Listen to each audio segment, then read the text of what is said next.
Senhor presidente, meus colegas deputados, público presente à galeria, nossos servidores públicos, amigos da imprensa, quero aqui fazer uma saudação especial para as nossas colegas deputadas, deputada Meire, deputada Maria Antônia, deputada Antônia Salles, pelo Dia da Mulher, por essa data que tem o seu simbolismo, a sua importância. E justamente às vésperas dessa data e durante todo o ano, a gente vê, observa tantas coisas, tantas condutas que representam um verdadeiro vilipêndio, né, à mulher, como, por exemplo, a fala desastrosa, asquerosa do deputado Arthur Duval, mamãe falei lá em São Paulo, correligionário dos colegas aqui do Podemos. Eu pensei que iria ouvir hoje os colegas do Podemos repudiando a fala do colega, mas parece que tem um corporativismo, uma coisa que faz com que os colegas não se manifestem, né? Só porque é um colega, né, que acabou desistindo da própria candidatura, falando aquilo, a pessoa vai supostamente para ajudar um país em guerra e, na verdade, está praticando turismo sexual e fala daquela maneira tão ridícula, tão nojenta, tão vulgar, de mulheres em uma situação de extrema vulnerabilidade,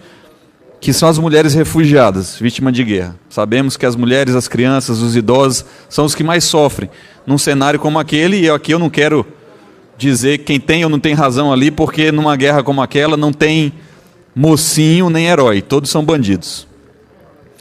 Tem gente na grande imprensa demonizando o presidente da Rússia, o Putin, e endeusando o presidente Zelensky.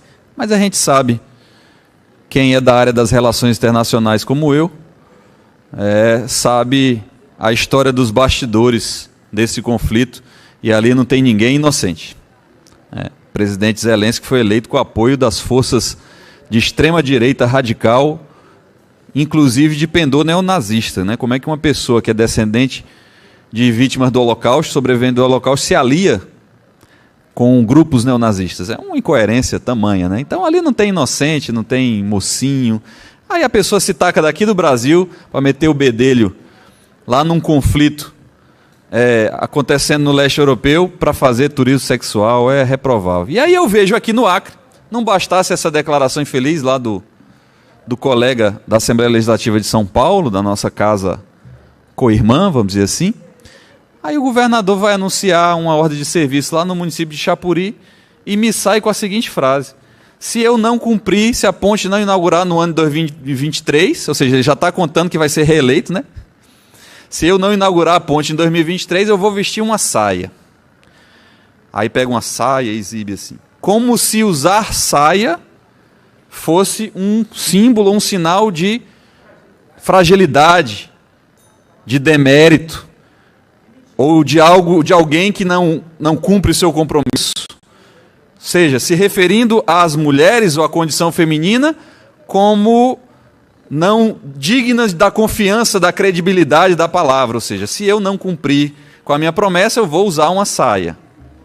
Está querendo dizer que quem usa saia, as mulheres, são aquelas que não cumprem a palavra, são aquelas que não cumprem com as promessas, são aquelas que não são dignas da confiança alheia, da credibilidade. Isso foi um soco no estômago das mulheres chapurienses, acreanas, brasileiras e do mundo inteiro. Isso foi um tapa na cara das aliadas do governador, das suas secretárias de Estado, das mulheres que ocupam cargos comissionados no governo, das nossas deputadas, Meire Serafim, Antônia Salles, Maria Antônia, das vereadoras, das nossas mães, irmãs, cunhadas, avós, filhas, que sofrem, lutam dia após dia e são vítimas da desigualdade de mulheres que trabalham e ocupam funções que são ocupadas por homens e que, ocupando a mesma função ocupada por um homem, ganham menos, que sofrem violência não só física, não é só o espancamento, não é só o estupro, não é só esse tipo de violação extrema, mas a violência psicológica, muitas vezes nas suas casas, nos seus lares. Os maridos que oprimem do ponto de vista psíquico, que não dão a liberdade para que as mulheres possam fazer o que elas bem entenderem e serem o que elas merecem ser. Então, usar esse tipo de figura de linguagem, esse tipo de comparação, é ridículo. Governador, o senhor foi ridículo. Ridículo para dizer pouco. O senhor se comparou com o abestado lá de São Paulo, que pagou uma passagem com dinheiro público para ir lá na Rússia para ficar viçando nas mulheres numa fila de refugiados, numa situação de fragilidade. A fala do governador, para mim, é tão asquerosa quanto a conduta do deputado Mamãe Falei. Olha, isso é nome de deputado, Mamãe Falei. Uns playboy da classe média alta paulistana, e aí o playboy da classe alta acriana se compara em conduta, em modo de proceder, em fala, nesse sentido. E aí eu vejo a luta, deputado Edivaldo, das mulheres professoras do nosso Estado.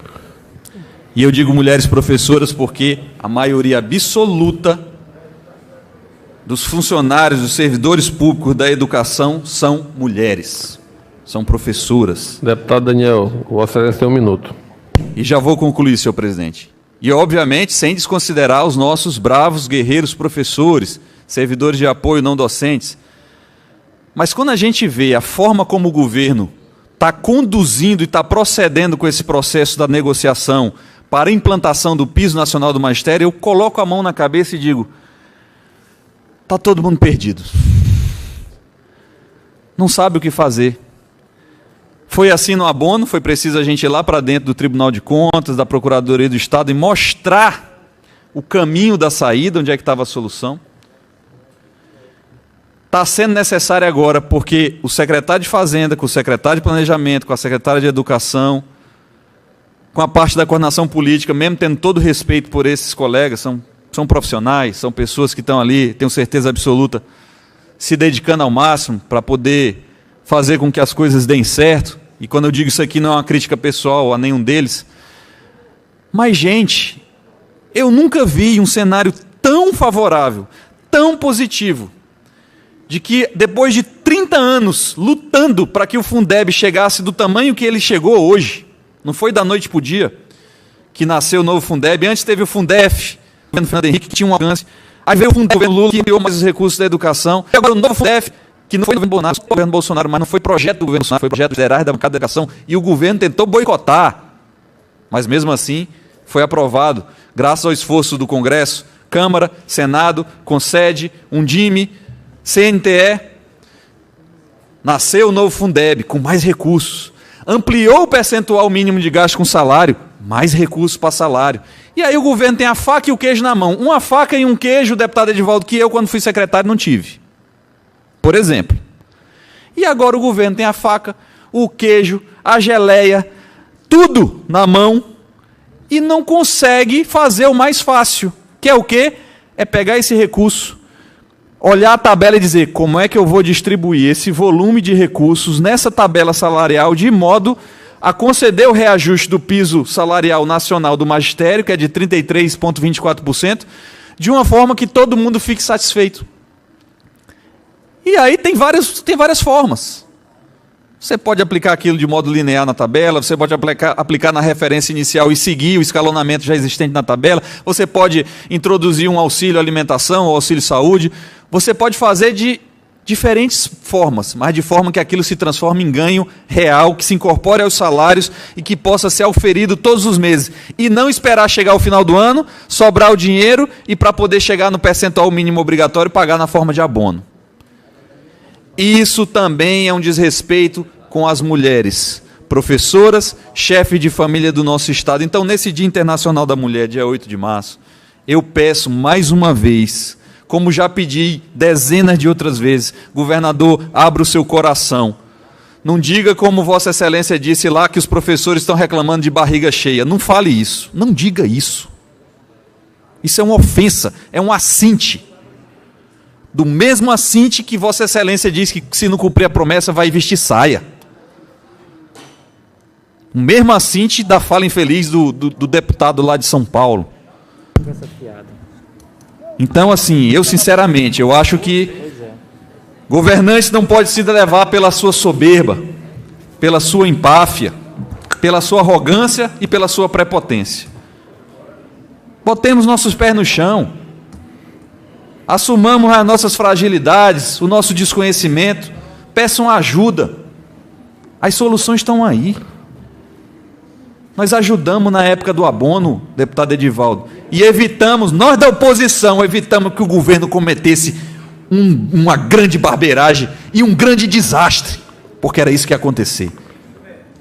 E aí nós, que somos acusados de serem os que atrapalham, fomos lá e tiramos pelos cabelos o governador que já estava com a venta todinha debaixo d'água e evitamos que ele se afogasse.